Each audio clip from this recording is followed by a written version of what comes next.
everyone, it's Stephanie from Little Cookie Co. We'll be making a gingerbread family today, and I'll be showing you some fun, cool techniques to do with royal icing.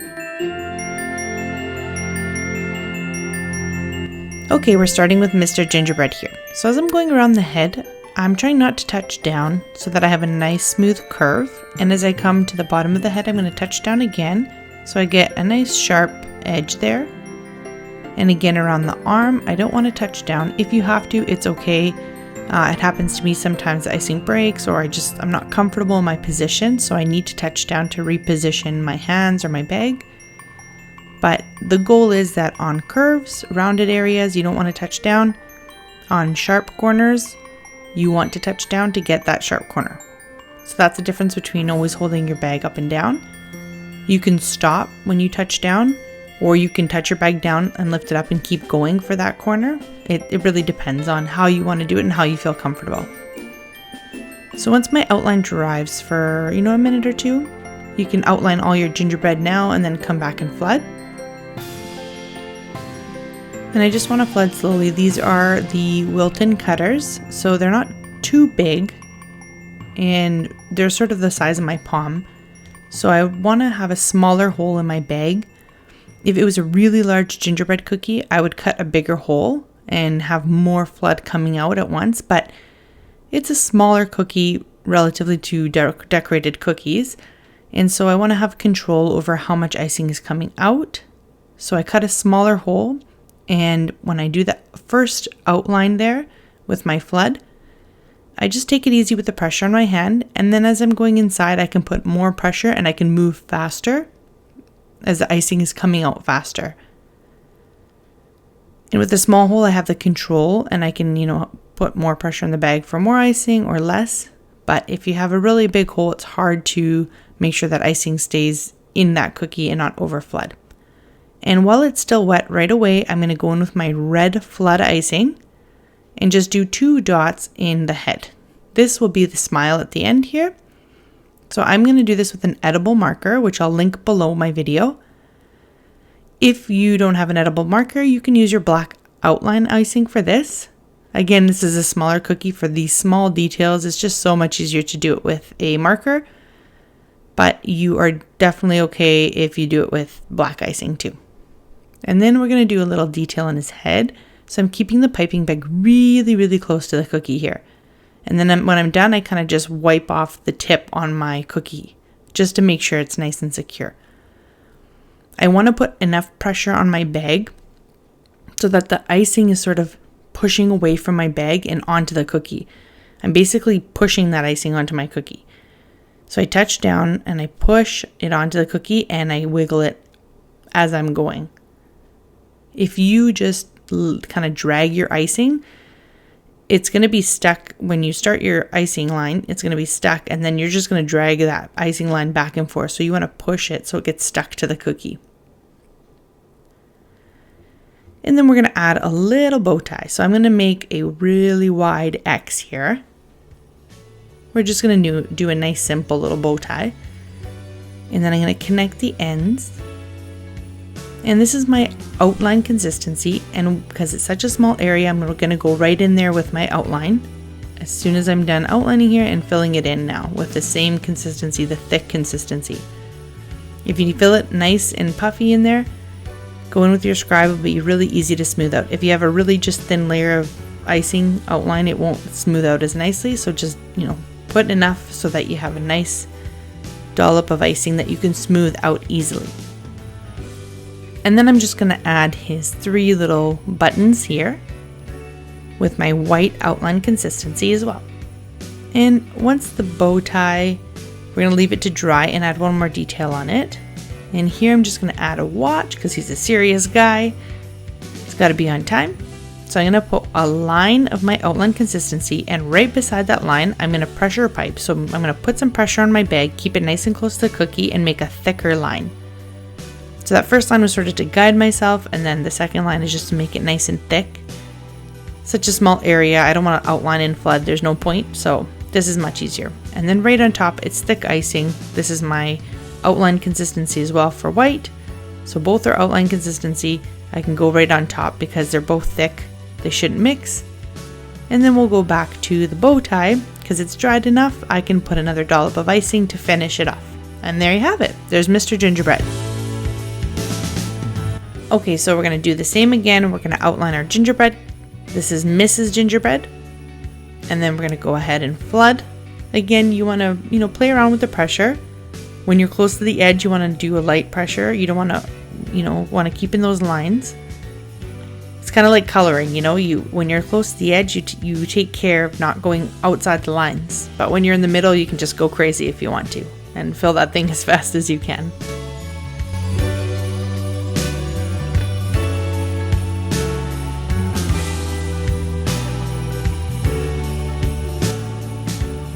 And again, we're going to add those red dots. This is my flood icing. We want the same consistency here because I want it to melt into that first layer of icing. We do this right away, and now you get that flush wet on wet look. And again, I'm doing with my edible marker. This is a marker that has dual tips, so this is the thicker tip. And then on the other side, you have a very fine tip for fine little details.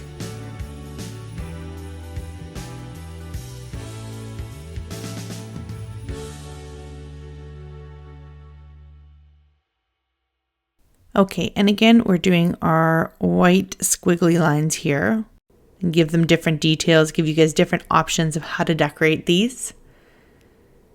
And then we're going to do something a little bit different with the white squiggly lines, with the icing lines. And here I'm going to make more of a different kind of hair shape with that line. And again, I'm just going to go around on the feet and around the hands. And it doesn't have to be perfect. It doesn't have to be, some of the squiggly lines of mine even didn't come out properly. So anytime you need to clean your tip, you just wipe it off, either with a paper towel with your fingertips, just to make sure that you have a nice clean tip. So here we're going to outline her dress. I'm not going to go all the way across her neck. So we're going to make sort of a triangle with a flat top. Okay, so while I let my outline dry for the dress, I'm going to go in and give her a pearl bracelet. So here I'm doing all the dots, but I'm skipping one dot. And then sometimes if my icing is thick enough, I can go in right away and fill in the dots in between. If you find that they're kind of melting together, then just give it a few minutes, wait till it hardens a touch, and then fill in. And this way you'll get nice separate dots here. And then it comes together nicely like a bracelet. And then we'll go in with our red flood icing, and we're going to flood this dress. And again, I have a smaller hole. I'm not doing too much pressure. I have my left finger against the bag. My bag's in the right hand, so that steadies my hand a lot with that bag. I don't want to overfill this dress here, so I've left a few gaps because I am going to put more icing on top. So if I overfill it too much and then add icing on top, it may just, seep over the outline. So I'm going to use my outline consistency because I want a nice sharp line and I don't want color bleed. So usually the thicker icing helps. So while it's still wet, my outline consistency here I'm putting on top, making nice straight lines. I touch down, lift up, and touch down and kind of drag off. That way I get the line nicely attached. And then I'm going to go across. And again, this is my green outline consistency. It, melts into the icing eventually. It takes a few seconds longer than if this was a flood, but I want to make sure that I get nice crisp lines. It's not a big area. And I'm adding white as well. So I don't want to add a flood, especially since, my icing bag, the flood might be, I cut the hole maybe for flooding a cookie. So for little lines like this, the flood will be too thick. So this is just me trying to save time instead of making 3 different bags with 3 different size holes. I kind of try to use what I have to maximize, how much I'm getting out and how much time. And so this way, it takes a few seconds to melt in, but then it looks really nice. Nice little pattern. And you can always give the cookie a few taps at the end or like a little shake just to settle that icing into each other. But if you work quick enough, it does settle nicely into a nice smooth layer. So wet on wet doing this just gives you a smooth layer instead of having, you know, one layer of icing and then the details on top, the lines on top. And then I'm going to give her a nice little pearl necklace up top here as well. And again, I'm doing every second dot or pearl. And I'm just holding my bag and just wiggling it slightly as I push on my bag. So I put a little bit of pressure in the same spot. And then here at the bottom of the dress, what I'm going to do is pressure pipe these sort of dot lines. So I'm doing a dot, dragging my bag, doing a dot, dragging my bag, doing a dot, dragging my bag. So putting pressure in one spot and then dragging my bag. And this is sort of, it's like a different look than, let's say, just having those dots there. It's another technique that you can do around the edge of cookies, or, you know, like this at the bottom of the dress, or it's kind of like the leaf technique, but and you've seen in some of my other Christmas videos, but a different take on it. And then we're going to fill in between here. So I'm just wiggling my bag a little bit as I put pressure, but keeping it in one spot mostly. I wiggle it just to smooth out the icing as I'm piping it. And there you have Miss Gingerbread.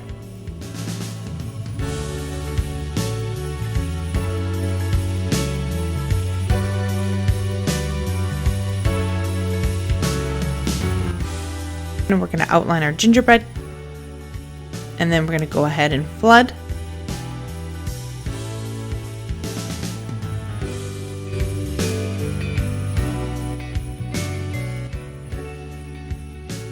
Again, doing the smile and the eyes with my edible marker. Very, very tiny details. They might not look small, but when you're actually doing them, they feel really small. Okay, and again, we're doing our white squiggly lines here. So you can see my bag is super, super close, almost like I'm dragging the icing across. You want to make sure that your icing is sticking to the cookie so that it keeps that wiggly shape. Again, if you secure your icing down and you lift up your piping bag and you're just going back and forth, your icing line is just going to follow your bag and in the air, right? So you want to make sure that it sticks to that cookie. So make sure you put enough pressure so that your icing is coming out and going against that cookie so it sticks to it. And then we're going to take our red outline icing, and I'm just going to go along the neck here. We're going to add a scarf. So I'm just going to do, the outline of the top of the scarf here. And then I'm going to fill it in right away with my outline consistency. It's a small area. It doesn't need a flood. It might crater if I flood it with, looser icing. And so I use my thick icing here. It keeps it nice and puffy, but you got to work a little bit quick. Not super quick, but quick enough to smooth it out. And then right away, while it's still wet, I'm going to take my white outline consistency and I'm going to pipe a couple of lines, kind of like a candy cane looking scarf. This is another like wet on wet technique, but because this is thicker icing, it won't necessarily smooth, super nice into the scarf, but it still does enough that it gives it a cool effect. And then I'm going to do the bottom of the scarf the same way. I'm going to outline the bottom and then fill it right away with my outline consistency. Anytime I have really small areas, if you look at, how wide this is compared to my tip, just with one stroke downward, putting pressure on my bag, I can fill up that area. It's just easier to do it with thicker icing because you prevent craters and it's nice and puffy. So it just works well and you don't have to switch bags. And then we'll add the final white lines and the scarves come together nicely. And then we'll add a few buttons for him as well. And if you ever need to smooth out any peaks in your icing, especially when you're doing circles or dots, just go in there with your scribe and give it a quick little jiggle and that should settle it down. And there we have it. We have our little boy gingerbread.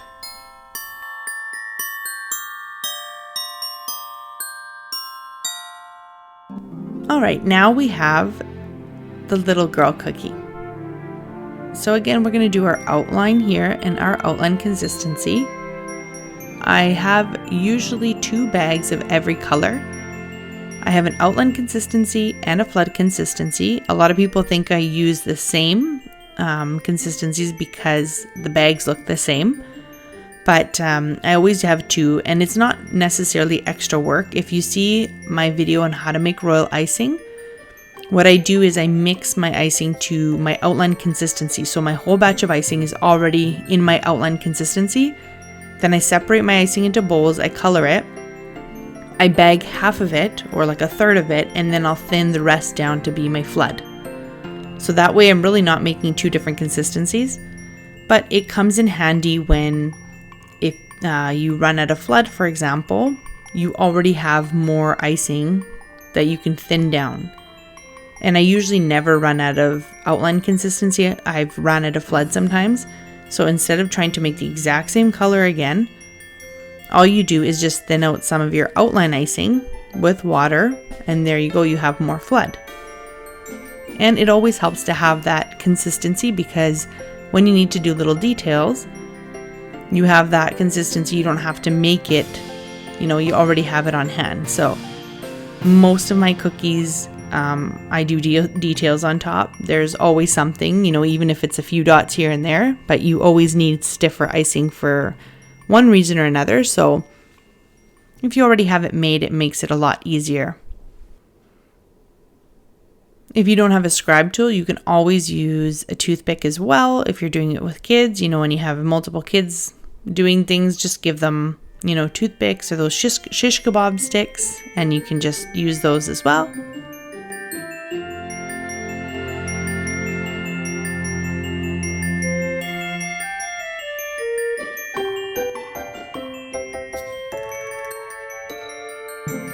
Okay, so we're going to give her a little tiny eyelashes because she's smaller, so we're going to give her smaller eyelashes on her eyes.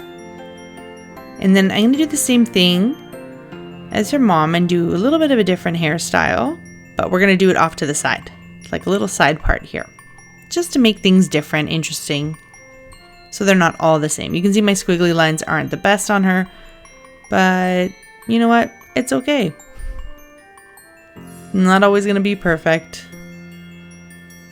And to be honest, most people are just going to look at it, love it, and then eat it. So it doesn't have to be. And once everything's done and the set is done and you have a bunch of cookies on a plate, nobody sits there and dissects it. And, unless you sit there and watch cookie videos all day, which most of us do, but the people that eat our cookies don't. So they don't know the little mistakes that we make or things that don't turn out well. Here my bag was not as thick as I wanted it to be. The hole was a little bit too small and the icing was not coming out. Sometimes especially with my outline consistency, if the hole is too small, the icing will curl, or I have to put too much pressure on it. So when I put lots of pressure on it, it starts to curl on me and it just doesn't come out smoothly. So I'll cut a little bit of a bigger hole, and that helps a lot more to get a nice smooth line out. So here I'm just going to kind of do like a shirt looking type thing. I guess it could be dress too, but a little bit short, I guess, for a dress. And then I'm going to add a bow on top here. So again, this is a really tiny little detail. And so I've added 2 dots of my outline consistency, and I'm just trying to pull out to make it into a bow shape with my scribe. So I'm just pulling icing out of that dot that I put down and just making sharp kind of corners as much as I can. It's a really, really small detail for me to try to pipe this, or I have to put my outline consistency in another bag and cut a smaller hole. So here it's just easier if I pipe 2 dots and then just, shape them with my scribe. You can always do that with really small details. Your scribe comes in handy for more than just smoothing out your flood. You can make things like that, pull out the icing to make, pointed things that your bag just can't do, or things like this, make a bow out of a couple dots. So here again, I'm going to fill in the shirt. I'm being sparing with my flat icing. You can see I have little gaps where I've left, and that's on purpose because again, I'm going to put icing on top of this while it's wet. And so I've had before where I flood normally and I fill it up nicely with flood, and then I go to do my wet on wet details, and now the new icing I'm putting on is pushing out the icing already there, and it just flows over the side of my cookie. So here I'm just doing it based on experience, that I've had. If I over flood it, to begin with and add more icing, sometimes it just ends up overflowing. So I have my red outline consistency and adding dots. Again, you can do this with your flood, but these are pretty strong colors. This is icing that I had frozen and thawed. And so usually I get color bleed when I use like strong colors like this, like red and green together with wet on wet. So to kind of minimize the risk of that, I'm going with my outline consistency. And again, I'm starting with my white and it just wasn't coming out properly, so just going to clean the tip. If you ever have your icing kind of crusted over at your tip or it's not coming out nice and straight, a few centimeters or like a half an inch above the tip opening, just squeeze out some icing, and sometimes you just have a little bits that have dried there. And so yeah, you can add those little dots just to make some designs on the edge of the shirt here. And again, I'm skipping every kind of second dot. And the reason I do this is because I want to make sure that this holds its shape.